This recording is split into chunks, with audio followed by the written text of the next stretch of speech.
আমরা সবাই কোথাও না কোথা থেকে যাত্রা শুরু করি, নিজেই নিজের পথ খুঁজি। কেউ খুঁজে পায়, আবার কেউ পায় না। কারো কারো ভাগ্যে এমন একজন জুটেন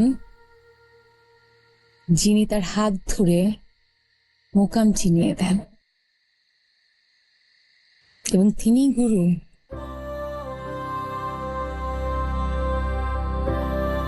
আমি এর আগে কখনোই বাংলা গান গাইনি, কিন্তু আজ শুধু বাংলা গাব। আর যিনি আমাকে বাংলা গানের মোকাম চিনিয়েছেন, তার জন্য আমার এই ছোট্ট গুরু দক্ষিণা।